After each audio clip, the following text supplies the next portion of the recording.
On this episode of Speed Addict 731, Philip works on a car finally.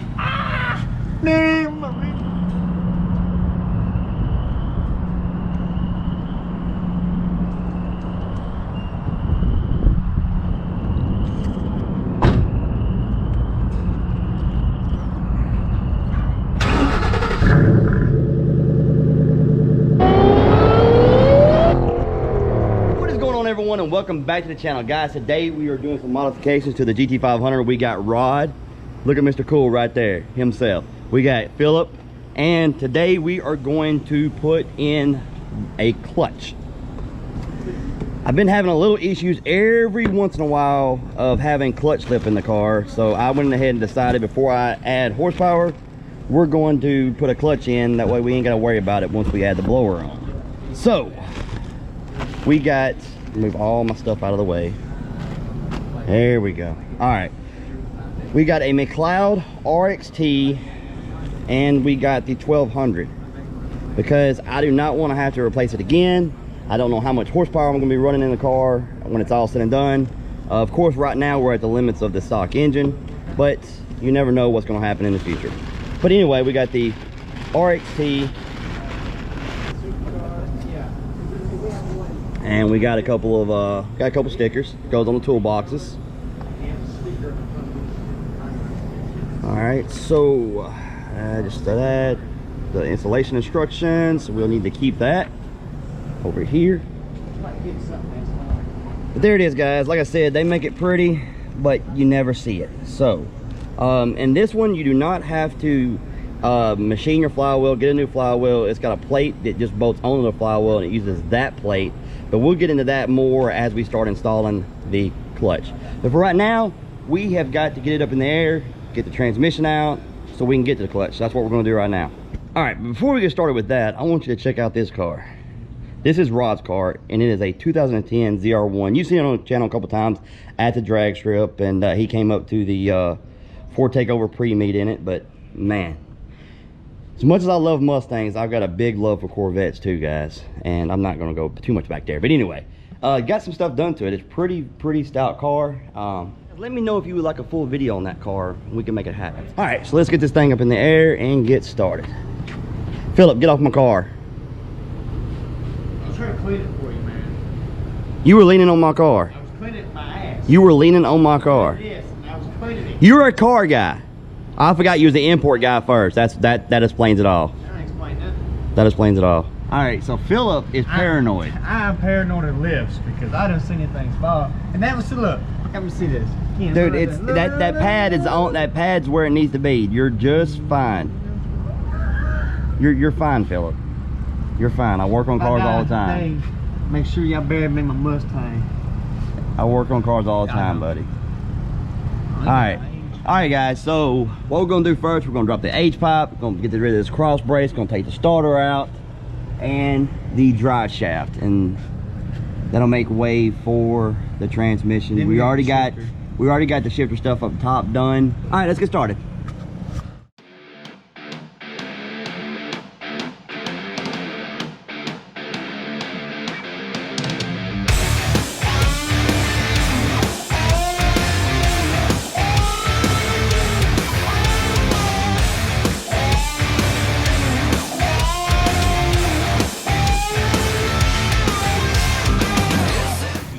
Alright, one thing you got to remember when removing a drive shaft is always mark the front, and if you remove the rear, always mark the rear and put it back exactly the way you come off the car.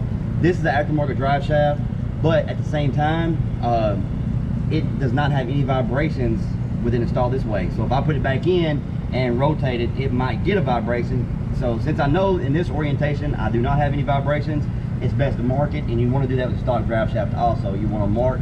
I usually put a paint mark right here and then one back there, and that way you put it back the exact way it is, and you just keep yourself from having hassle down the road.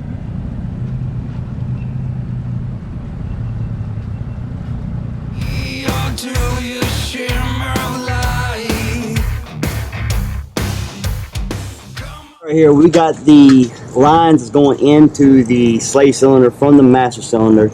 And if you look right here, I've already pulled it out. It's usually a little flatter. I got up in with a screwdriver and popped it out, and then I take a pair of pliers, needle nose, get up in there and pull this thing, because this thing will fly off and you lose it.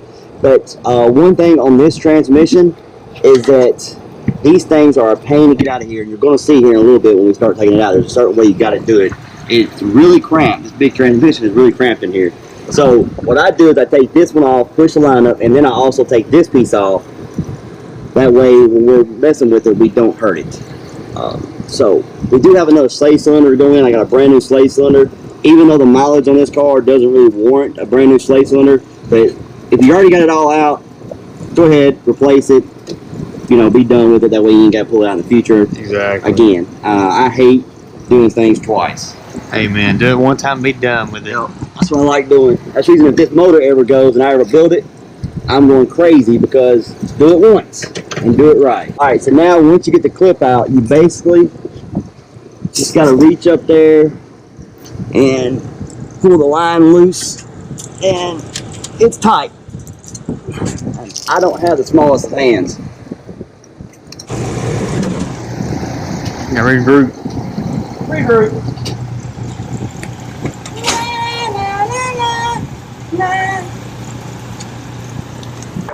Alright, well, since I can't get my hand up in there and I'm taking this off anyway, we're going to pop this off. Watch out. And then I got that, did it just like that so I don't lose the clip. These things, these little boogers right here can sometimes want to fly. Alright, once we got that right, then we're going to, sometimes this brake fluid wants to jump out of there and spray me, and sometimes it don't. So we're just going to be very So we're taking careful. a bath today. Good, that take Hey! Hey! Boy, you better not get them Crocs. Look at them. Woo! Got them babies in 2-wheel drive today. Alright, now that I got that off, we're just gonna pull this down and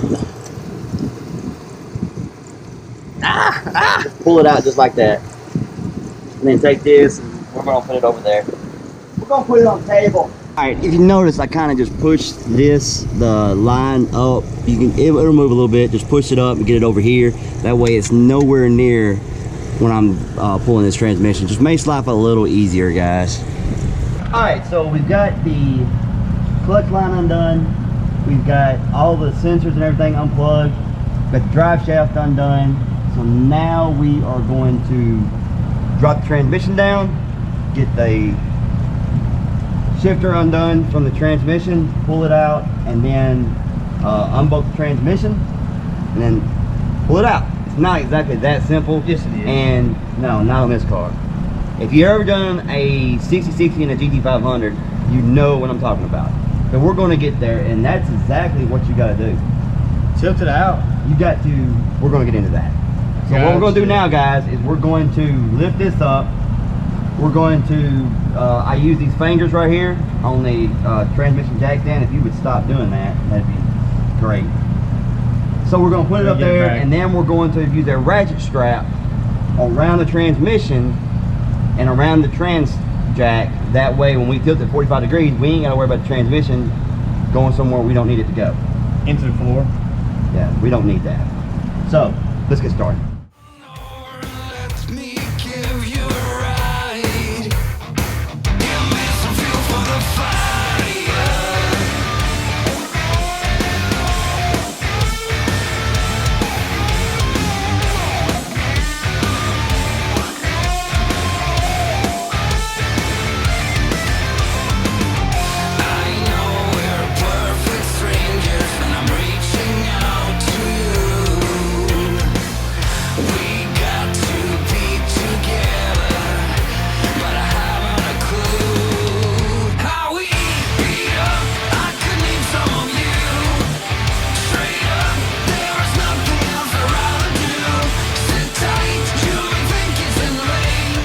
Alright, real quick before I get too far, the last transmission I did in GT500 was an 07, and the 11 and 12, and it has you kind of jack up on the front of the crank just a little bit to get the angle right. But on the, I went and looked at the workshop manual real quick before I started moving the transmission back, make sure they didn't change anything in the years, and they did.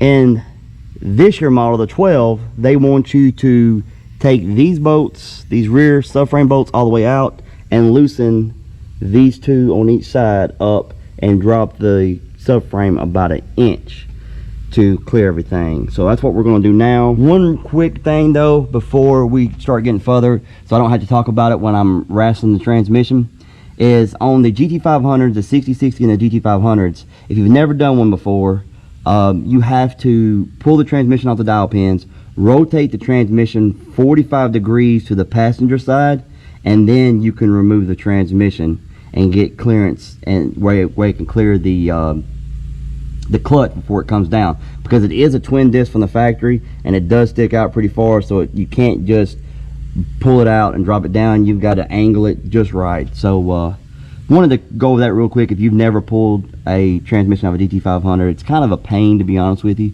but it's not horrible. I've seen worse. Also, you want to pull the bolt from the steering shaft and separate it. It has you doing that also, just so it can drop down a little easier. So go ahead and you'll want to go ahead and do that. But right now, guys, that's what we're about to do, so let's get to it.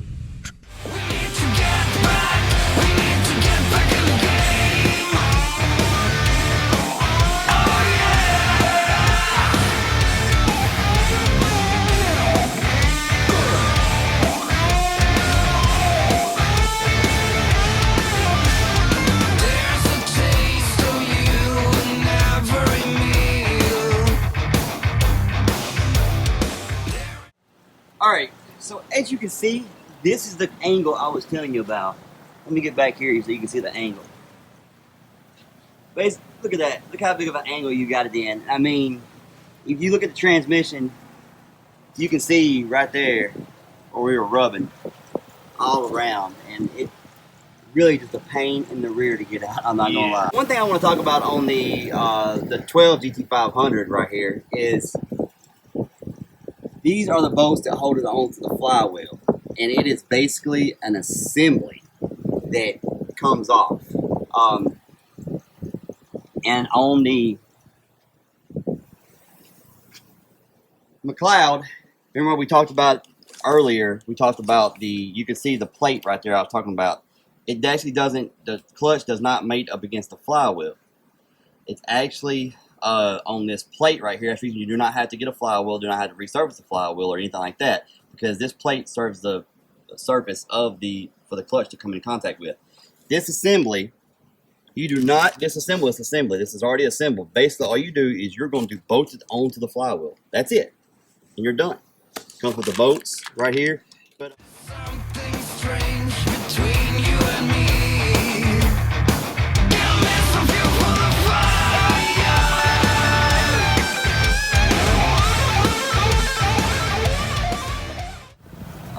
so guys, that's basically, it's got it hot a few times, I'd say. What does flywheel look like? Oh, it's got hot a few times, but it don't matter. Like I said, we're not reusing the surface of the flywheel to mate with the clutch anyways. But as you see, guys, this is an assembly right here, and of course that's loose. But on the clutch over there, man, look at that. It didn't like it, but that's okay. We're going with a much heavier duty clutch. These clutches are known not to last into the horsepower. Some 11, 12 guys go with the 13 and 14, which is an improvement over this clutch. But however, if I'm gonna do this, I'm gonna do it once. I'm not gonna do it over and over again. These transmissions are not fun to get out of the car. So we're gonna do it once, and that's gonna be the end of it. But guys, we're gonna go ahead and grab a bite to eat, and then we'll get back when we're gonna get the Mcleod clutch bolted up, get the transmission back in. All right guys, real quick, as you can see, basically this bolts to this, and this uses this whole surface as the mating surface for the clutches. So all you gotta do is bolt this thing on, use this till you get it with the pilot bearing, and then of course you want to use your factory dial pins on your flywheel to line everything up. So you're just gonna lift it up here, and this thing is not light. Watch out.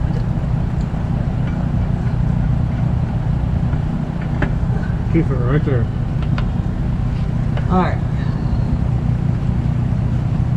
Whew.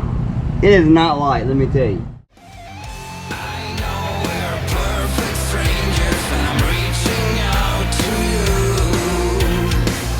We got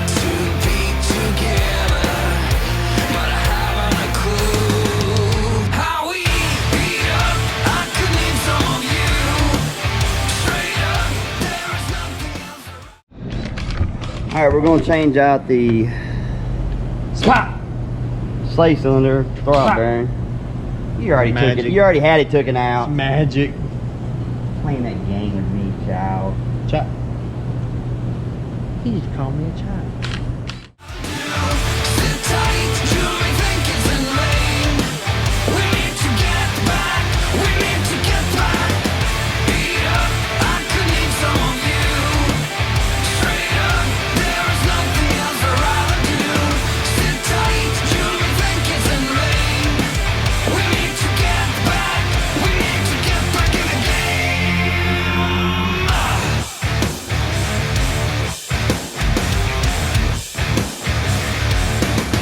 Oh yeah.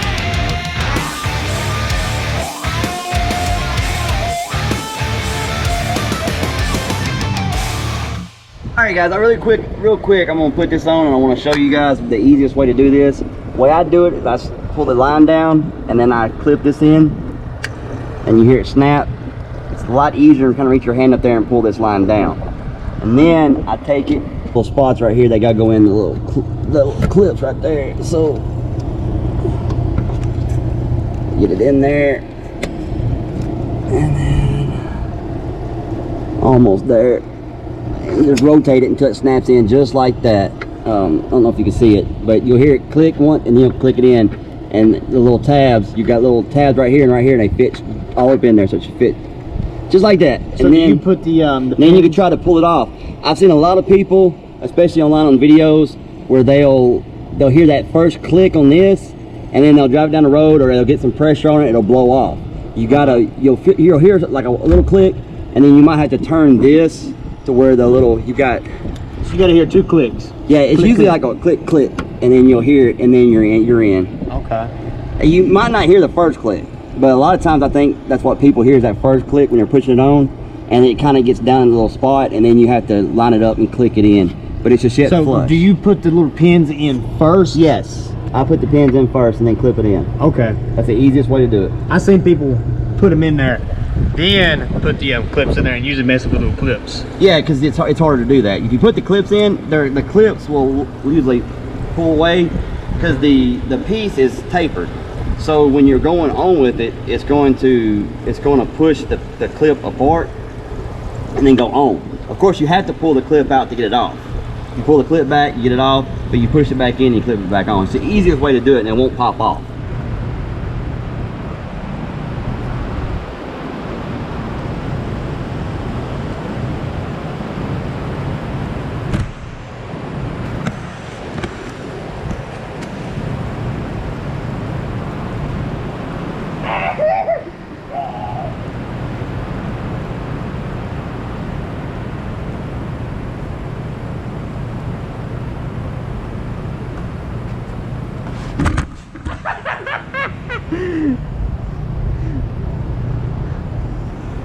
There you go.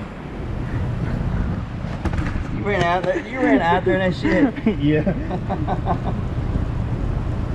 I tell you what, guys, it has been hot all afternoon, and that rain, nice breeze coming through here now.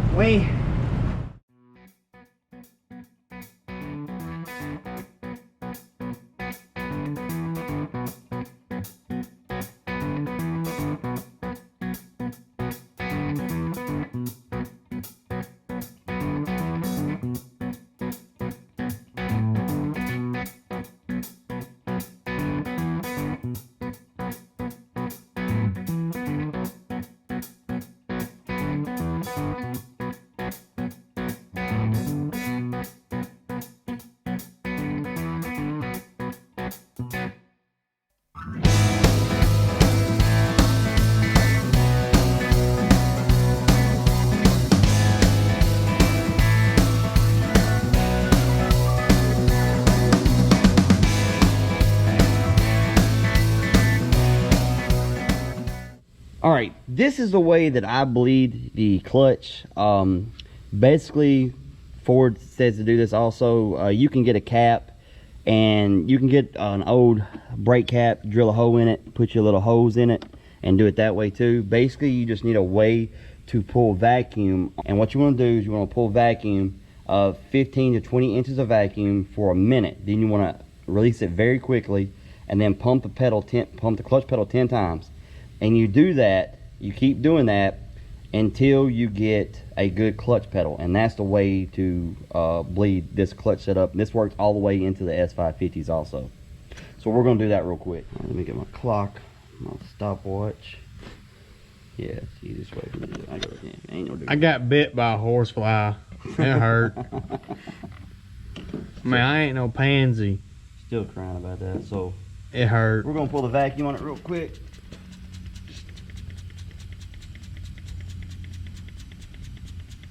Start, and then just hold it for a minute.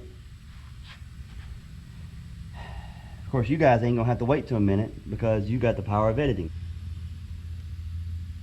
All right, once you hit a minute, then I'll just pull it real quick, release the vacuum, and then we're gonna pump the pedal 10 times.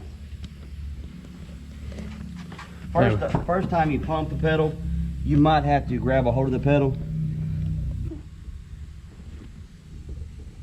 Alright, so it's already got a semi-decent pedal.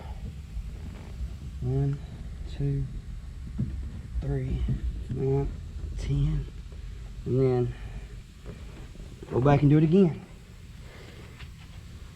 Alright guys, so we're on the second round, and I've already got a really good pedal. So I'm probably going to do it 2 more times just to make sure. But guys, this is the best way to bleed this system. It's very quick. It doesn't take no time. You don't have to sit there and just pump the pedal, pump the pedal, pump the pedal. This gets the air out very quickly and works wonders. All right, guys, so we are going to put back in the shifter. Well, the shifter's in. We're going to put the top part together. Get this piece back in there. In there. Get in there. Oh, yeah, just like that. Mm-hmm. Oh, yeah. Mm-hmm. Just like that. Mm-hmm. That's that. Mm-hmm. Mm-hmm. Mm-hmm. That's enough of that. Mm.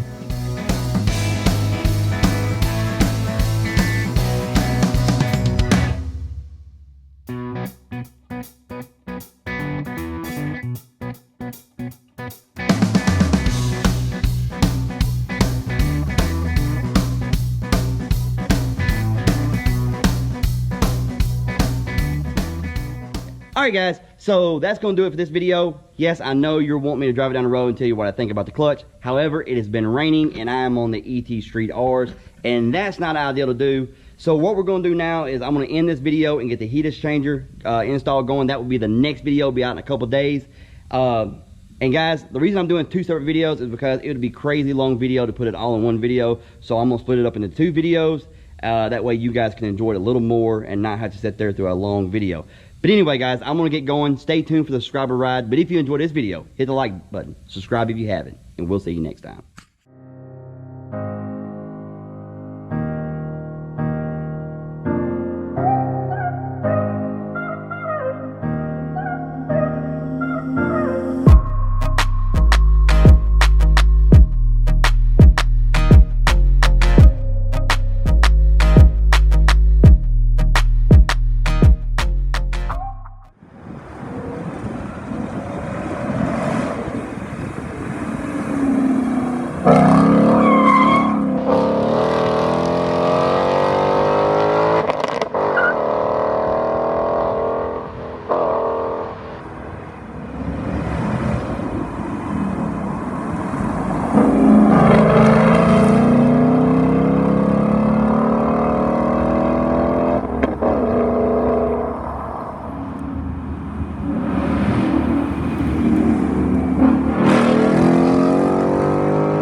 Alright, so we're about to get the transmission bolts out, and I've got this long.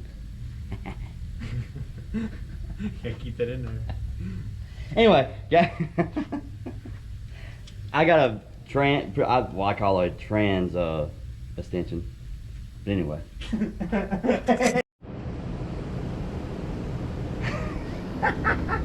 You're like Get this sunglasses. Do it. Prison pose. Hold on, let me see. Where you at? Where you at? No, you're good.